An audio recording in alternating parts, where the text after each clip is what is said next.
Hello, I'm Debbie Russ with the BBC News. The world's largest free trade bloc has opened for business. A decade in the making, the $26 trillion Regional Comprehensive Economic Partnership, or RCEP, covers nearly 30% of the globe's gross domestic product. Here's Marika Oy. It's a mammoth trade deal covering nearly a third of the global economy. RCEP is bigger than the EU or the US-Mexico-Canada agreement. Its economic impact is limited as many of its members are already part of other free trade deals, like the Comprehensive and Progressive Agreement for Trans-Pacific Partnership, the CPTPP. But what RCEP does is to bring together countries that have often had complicated diplomatic relationships like China and Japan. Snow has stopped the spread of an unseasonal wildfire in the American state of Colorado. President Biden approved a disaster declaration after entire neighborhoods in two towns north of Denver were engulfed on Thursday. Thousands of residents fled and hundreds of homes were destroyed. The state governor, Jared Polis, said there had been some lucky escapes. It looks like the two major hospitals in the areas were spared. Looks like schools were spared.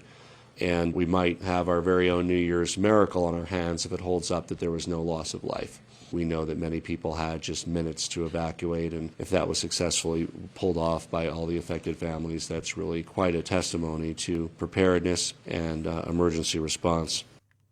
European countries have been welcoming the new year, although in many places official celebrations have been restricted for a second consecutive year because of coronavirus. In London, Big Ben rang in the start of 2022 with its traditional bongs. There were fireworks and light shows over the Thames, but no official celebration in Trafalgar Square. Earlier, Greece, Spain and other European countries welcomed the new year with firework displays, but limited public gatherings.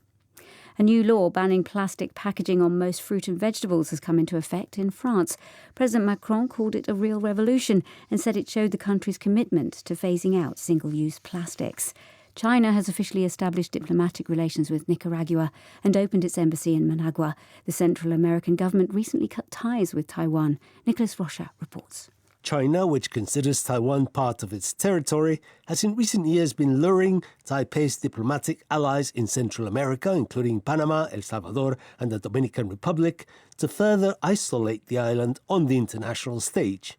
On Thursday, the Taiwanese government said it would sue Nicaragua for the confiscation of the building which formerly housed its embassy in Managua. You're listening to the latest world news from the BBC.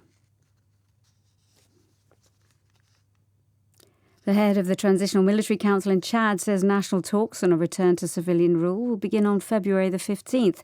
Mohamed Deby Itno promised a referendum on a new constitution followed by democratic elections. After the death of his father, the long-serving President Idriss Deby, last April, General Deby seized power, dissolved parliament and repealed the constitution. Some Chadian opposition groups have said they're reluctant to attend the national dialogue in its current form. Stars of the silver screen have been paying tribute to the veteran American actress and comedian Betty White, who's died just weeks before her 100th birthday. Her career spanned 9 decades, from the earliest days of television in the 1930s and her own shows in the 50s to the latest Toy Story film 2 years ago. Betty White will probably be best remembered for her portrayal of Rose Nyland, a sweetly naive Midwesterner in the 80s sitcom The Golden Girls. Speaking from Los Angeles, Michael Schneider from the US entertainment magazine Variety said Betty White united American audiences.